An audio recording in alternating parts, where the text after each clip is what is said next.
कि दिल्ली के मुख्यमंत्री थे, दिल्ली के मुख्यमंत्री हैं और दिल्ली के मुख्यमंत्री रहेंगे। बोए पेड़ बबूल का तो आम कहां से खाए। अरविंद केजरीवाल जिंदाबाद! मैं हमेशा से कहता रहा कि केजरीवाल इसका मास्टरमाइंड है। अब इस देश के अंदर भारतीय जनता पार्टी और उसकी सरकार के खिलाफ अगर कोई बोलने की जुर्रत करेगा तो उसे किसी भी कीमत पर बख्शा नहीं जाएगा।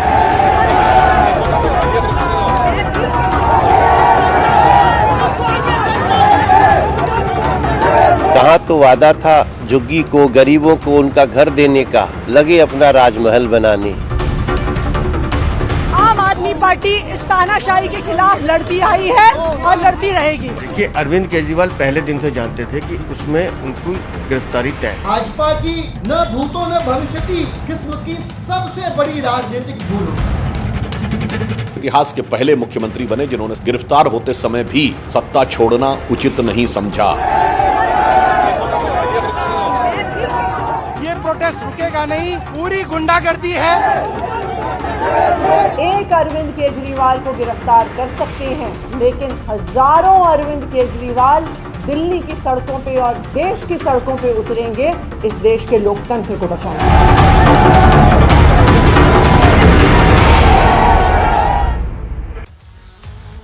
नमस्कार, आपके साथ मैं हूं सबीना तामंग देशमुख। देश की राजधानी दिल्ली से सबसे बड़ी खबर जिस पर पूरे देश की निगाहें बनी हुई है, अरविंद केजरीवाल की ईडी रिमांड पर किसी भी वक्त बहुत बड़ा फैसला आ सकता है। राउज एवेन्यू कोर्ट बस थोड़ी ही देर में यह फैसला सुनाएगी। कोर्ट के जज फिलहाल फैसला लिख रहे हैं और इससे पहले दोनों पक्षों को ध्यान से सुनने के बाद कोर्ट ने अपना फैसला सुरक्षित रख लिया था। ईडी ने कोर्ट में केजरीवाल की 10 दिनों की कस्टडी की मांग की है ताकि जो लंबी फहरिस्त सवालों की उनके पास मौजूद है, उनका हर एक जवाब दिल्ली के मुख्यमंत्री अरविंद केजरीवाल से जाना जा सके। केजरीवाल ब्रेकिंग के जरिए इस वक्त सबसे बड़ी खबर जिस पर पूरे देश की निगाह बनी हुई है कि कानूनी प्रक्रिया के तहत क्या ईडी को 10 दिन की कस्टडी दिल्ली के मुख्यमंत्री अरविंद केजरीवाल को लेकर मिलेगी या फिर ये दिन कम भी हो सकते हैं। क्या कुछ यहां पर फिलहाल तस्वीर बन रही है, उस पर न्यूज़ 18 इंडिया की नजर बनी हुई है, क्योंकि किसी भी वक्त वो वक्त यहां पर बेहद पास है जब कोर्ट का फैसला सामने आ जाएगा। दोनों पक्षों को सुना गया, दोनों पक्षों की दलील को यहां पर जब सामने रखा गया, उसके बाद अब फैसले की बारी है। यह कानूनी प्रक्रिया है, दोनों पक्षों की दलीलें सामने आई, केजरीवाल के वकीलों का पक्ष यहां पर सामने आया और ईडी ने जिस तरह से बताया, जो एक लंबी फहरिस्त यहां पर ईडी की तरफ से लिखी गई है, बताई गई है दलील के तौर पर, वो भी यहां पर सामने रखी गई। अब कोर्ट को अपना फैसला यहां पर लेना है कि 10 दिन की कस्टडी जो कोर्ट से ईडी ने मांगी है सवाल जवाब के लिए, इस पूरी प्रक्रिया को कानूनी स्वरूप के तहत आगे बढ़ाने के लिए, उसके लिए जो फैसला है वो कभी भी किसी भी वक्त यहां पर आ सकता है। और जैसे ही ये फैसला सामने आएगा,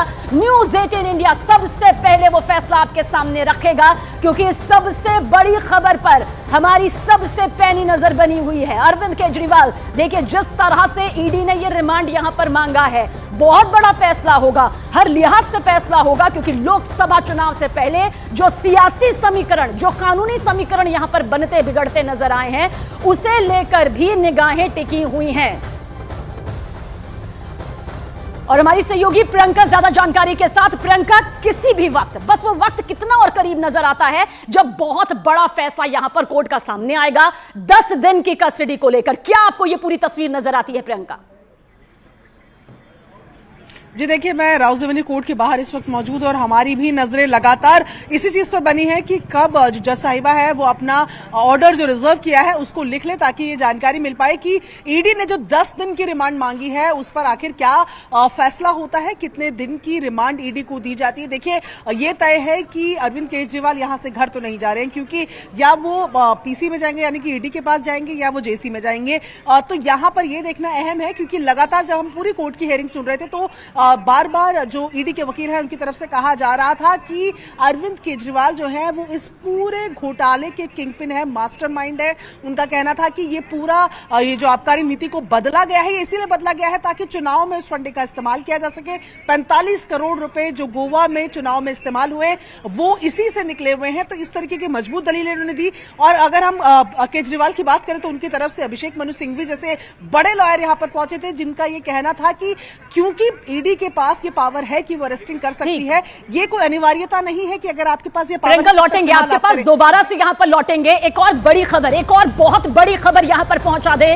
केजरीवाल के रिमांड पर फैसला लिखा जा रहा है। जानकारी हमारी सहयोगी प्रियंका भी इस वक्त दे रही है, मौजूद है इस वक्त मौके पर। लेकिन रिमांड के लिए ईडी ने कोर्ट में जो कॉपी दी है वो न्यूज़ 18 इंडिया के पास मौजूद है, जिसमें बड़े बड़े दावे किए गए हैं। ईडी ने रिमांड कॉपी में अरविंद केजरीवाल को घोटाले का मुख्य साजिशकर्ता बताया है, यानी कि जिसने सबसे बड़ा षड्यंत्र रचा वो अरविंद केजरीवाल है, और कहा है कि आपके पास एक कंपनी है। रिमांड कॉपी में ईडी ने बताया कि मामले में विजय नायर और मनीष सिसोदिया ने मिलकर पैसा लिया, और साथ ही साथ ईडी ने साउथ लॉबी से भी पैसे लेने का जिक्र किया है। देखिए, ये जिक्र नहीं, ये दावा भी कहा जा सकता है, क्योंकि जब रिमांड कॉपी सामने आती है तो ये दलीलें हैं, ये दावे हैं। रिमांड कॉपी के मुताबिक किकबैक से आया पैसा आम आदमी पार्टी ने गोवा चुनाव में लगाया है। विक्रांत हमारे सहयोगी ज्यादा जानकारी के साथ। विक्रांत, ये पूरी ब्रेकिंग न्यूज आपके पास, लेकिन जो ये कॉपी सामने आई है इसकी पूरी डिटेल हम चाहेंगे हमारे करोड़ों दर्शकों तक आपके जरिए पहुंचे।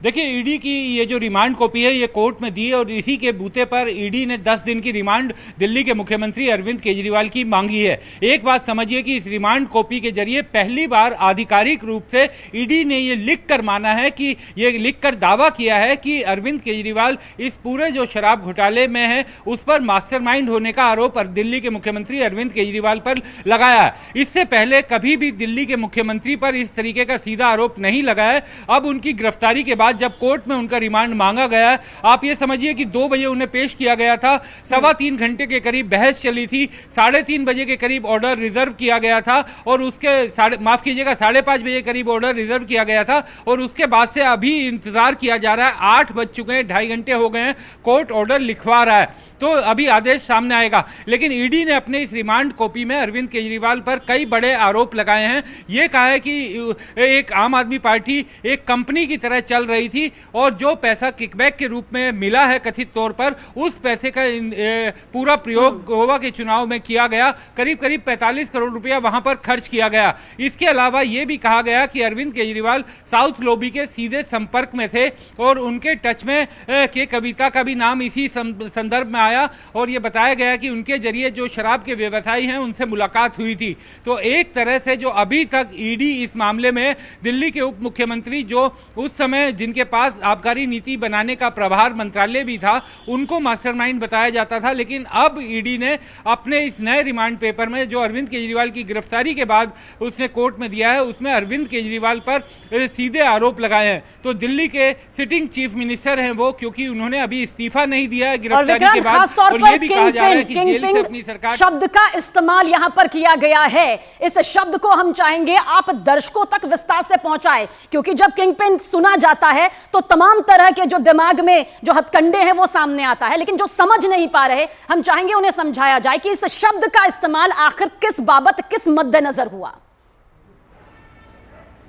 देखिए, ईडी ने अपनी रिमांड में, और जो ईडी ने दलीलें कोर्ट में दी हैं उसमें कई दावे किए हैं, क्योंकि अभी उसे रिमांड लेना है, और जो आरोप वो लगा रही है दिल्ली के मुख्यमंत्री पर, उसे भी मालूम है कि ये सब दावे उसे ट्रायल के दौरान उसे साबित करना है। लेकिन अभी प्राइमा फेसी कोर्ट को ये सेटिस्फाई करना है कि उसके पास पर्याप्त सबूत है जिसके आधार पर उसे रिमांड मिल सके, और जो जानकारियां उसके पास है उसे बाकी आरोपियों से पूछताछ के दौरान कोरैबोरेट करवा सके। तो अरविंद केजरीवाल को किंगपिन इस घोटाले का बताते हुए ईडी ने कहा है कि उन्होंने साउथ की लॉबी से मुलाकात की, 100 करोड़ रुपए का लेन देन की बात हुई, 100 करोड़ रुपए बतौर किकबैक मिले, और उस पैसे में से गोवा का चुनाव लड़ा गया। इस पूरे गोरखधंधे में ईडी का यह दावा है कि उसके पास कई लोगों के बयान हैं, कई गवाहों के बयान हैं, इसके अलावा कुछ ऐसे लोगों के बयान हैं जो आम आदमी पार्टी से जुड़े रहे थे गोवा चुनाव के दौरान। तो इन सब चीजों को कोरैबोरेट करने के लिए, और के कविता जो इस मामले में इस समय ईडी की हिरासत में है, उनसे आमना सामना भी करवाया जाएगा रिमांड के दौरान। इसी सब कारणों से रिमांड मांगा गया है।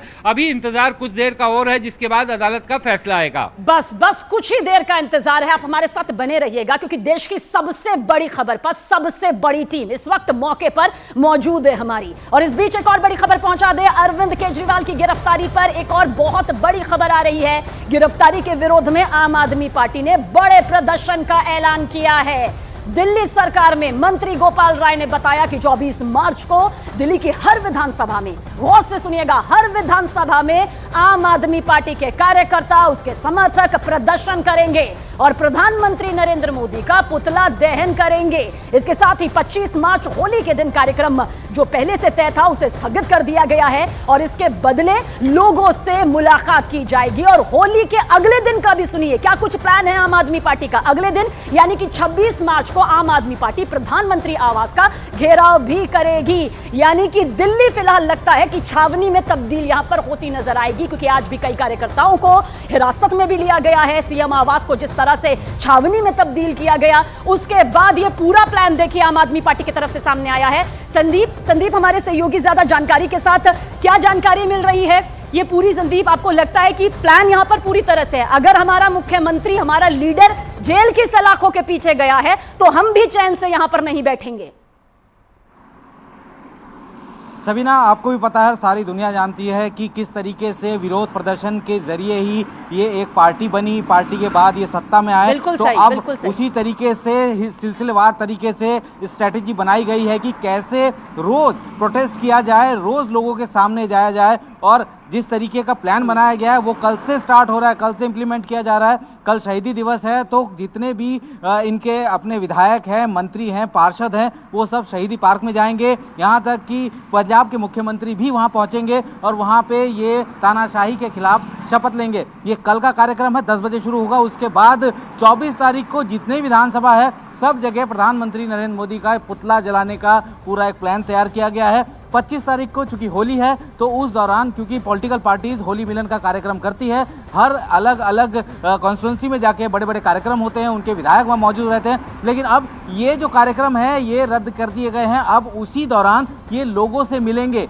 यानी कि जो भी कुछ अभी तक हुआ है, अरविंद केजरीवाल को गिरफ्तार किया गया है तो ईडी की तरफ से, अब उन सब चीज़ों को लेकर वो अब ग्राउंड में जाएंगे, यानी डोर टू डोर लोगों के सामने जाकर ये बातें रखेंगे। और उसके बाद 26 तारीख को जो बड़ा प्लान किया गया है वो यही है कि प्रधानमंत्री नरेंद्र मोदी के घर निवास यानी सरकारी आवास के को घेराव के लिए ये पूरी की पूरी प्लानिंग की है। जाहिर सी बात है कि आज भी पुलिस का पूरा बंदोबस्त था, जहां जहां भी लगता था कि कार्यकर्ता वहां पहुंच सकते हैं, दिल्ली पुलिस की तरफ से जो पैरामिलिट्रीज की तैनाती की गई है उसकी वजह से बहुत ज़्यादा ऐसी चीज़ें नहीं हुई। प्रोटेस्ट ज़रूर हुए लेकिन किसी तरीके की ऐसी गतिविधियां या इस तरीके की घटना नहीं हो पाई। लॉ एंड ऑर्डर के सिचुएशन, चलिए ये पूरा प्लान तैयार किया है आम आदमी पार्टी ने, वो इस वक्त संदीप बोल हमें बता रहे थे। बहुत जल्द दीपक बिष्ट आपकी तरफ भी आएंगे, दिल्ली में हमारे सहयोगी दीपक भी मौजूद हैं। दीपक, यानी साफ साफ माना जाए अभी कानूनी प्रक्रिया, यहां पर हमें विक्रांत और प्रियंका सीधे सीधे बता देंगे कि क्या कुछ कानूनी प्रक्रिया आएगी,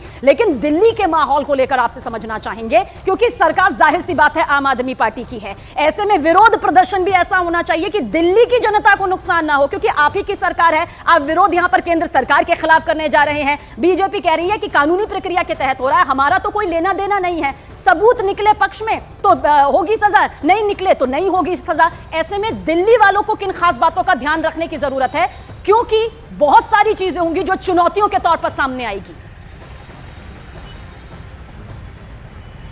बिल्कुल, देखिए जिस तरह से विरोध प्रदर्शन करने की बात की जा रही है, लगातार कार्यकर्ताओं को जुटने की बात की जा रही है, तो इन सब को लेकर दिल्ली वाले खासा परेशान भी होंगे। वो लोग जो इस सबसे सरोकार नहीं रखते हैं, लेकिन जिस तरह से अब तक जो जांच चली है, जिस आधार पर 2 साल से पूरा मामला चल रहा था और उसके बाद अब कोर्ट में मामला होने के बाद आज रिमांड को लेकर बातचीत चल रही है कोर्ट के अंदर, और अब इस पूरे मसले पर किस तरह का विरोध दर्ज कराने की जो आम आदमी पार्टी अब कोशिश करेगी, और उसके लिए शनिवार से लगातार कार्यकर्ताओं को जुटने की कोशिश दस्तावेज और जुटने के लिए कहा जा रहा है, तो ये कहीं ना कहीं से एक बड़े कई सवाल पैदा करता है, क्योंकि अब जब जांच चल रही है तो उस जांच को चलने दिया जाए। उस जांच का विरोध करने का कोई यहाँ पर औचित्य नहीं बनता, क्योंकि जब तक जांच कोर्ट में लंबित है उस जांच को क्लियर होगा, क्योंकि रिमांड तभी मांगी जा रही है जब कुछ ऐसे ठोस सबूत यहाँ पर कोर्ट में पेश किए गए और इसी आधार पर, रिमांड के आधार पर ही आगे की जाँच की जाएगी। और यहाँ पर जिस तरह से लगातार आम आदमी पार्टी के जो राजनीतिक नेता है वो लगातार कोशिश ये कर रहे हैं कि आप विरोध प्रदर्शन करने के जरिए इसको हल्का किया जाए, लेकिन यहाँ पर ये बिल्कुल भी कहीं से भी